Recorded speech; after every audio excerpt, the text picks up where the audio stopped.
मज़ेदार चुटकुले सुनने के लिए हमारे चैनल को सब्सक्राइब करें।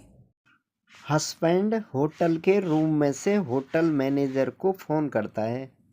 प्लीज़ जल्दी आओ, मेरी वाइफ से मेरा झगड़ा हुआ है और वो बोल रही है कि वो होटल की खिड़की से कूद जाएगी।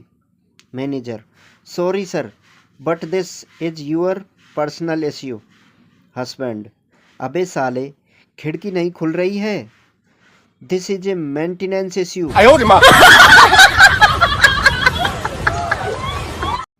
पति को भोजपुरी बोलने का भूत सवार हुआ।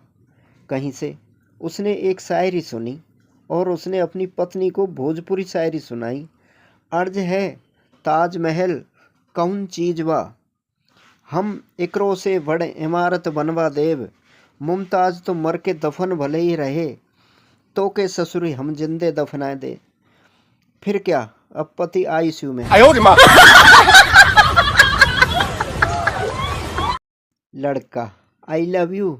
लड़की: ऐसा थप्पड़ दूंगी कि सीधे लाल किले पर जाकर गिरेगा।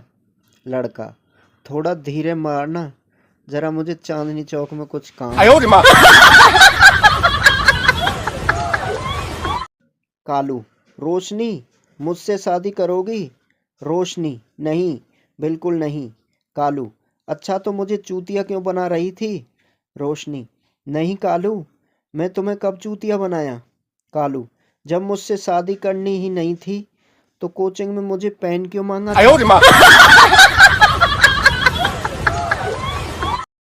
डॉक्टर ने औरत के मुंह में थर्मामीटर रखा और कुछ देर मुंह बंद रखने को कहा। पत्नी को खामोश देखकर पति से रहा नहीं गया और पूछ ही लिया, डॉक्टर साहब, ये चीज कितने की आती है? एक सरकारी कर्मचारी की तपस्या से खुश होकर गणपति बप्पा ने दर्शन दिए और बोले, मांगो वत्स, क्या चाहिए? कर्मचारी ने मुंह खोलने से पहले ही बप्पा बोले, वत्स, 4 चीज छोड़कर ही मांगना, होम टाउन में तबादला, प्रमोशन, वेतन विसंगति और छुट्टी। अब मांगो क्या चाहिए? कर्मचारी बैग लेकर निकलते हुए बोला, बस प्रभु, आपने दर्शन दिए उसके लिए धन्यवाद, मुझे ड्यूटी के लिए देरी हो रही है। लड़की: तुम्हारे पापा क्या करते हैं? पप्पू: HDFC के मालिक हैं। लड़की: अरे वाह, HDFC बैंक के? पप्पू: नहीं नहीं, हीरालाल दही बड़े और फालूदा सेंटर। कल खरगोश बम लेकर चिड़ियाघर में घुस गया और जोर से चिल्लाया, तुम सबके पास यहाँ से निकलने के लिए केवल 1 मिनट का टाइम है। उसकी बात सुनकर कछुआ बोला, वाह साले वाह, सीधे बोलने कि मैं ही टारगेट हूँ, बचपन की हार का बदला लेने आया है।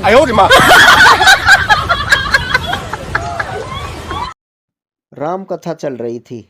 अचानक माइक पर अनाउंसमेंट हुआ, भाई पवन अरोड़ा जी जहाँ कहीं भी हों तुरंत घर पहुँचें, वंदना भाभी उनका घर पर इंतजार कर रही है। राम कथा सुन रहे भाई पवन अरोड़ा तत्काल उठ खड़े हुए और उठकर घर जाने लगे। तभी महिलाओं में बैठी वंदना भाभी चिल्लाई, अरे बैठो बैठो बैठो, राम कथा सुनो। मैंने तो खाली चेक करने के लिए अनाउंसमेंट करवाया था कि राम कथा ही सुनने गए हो या कहीं और। 2 महिलाएं एक पेड़ के नीचे खड़े होकर काफी देर से बातें कर रही थी। अचानक पेड़ से एक आम गिरा। पहली औरत बोली, अरे ये आम कैसे गिरा? दूसरी औरत कुछ बोलने ही वाली थी कि आम बोला, भगवान के लिए अब चुप भी हो जाओ, मैं पक गया हूँ तुम्हारी बातें सुन सुनकर।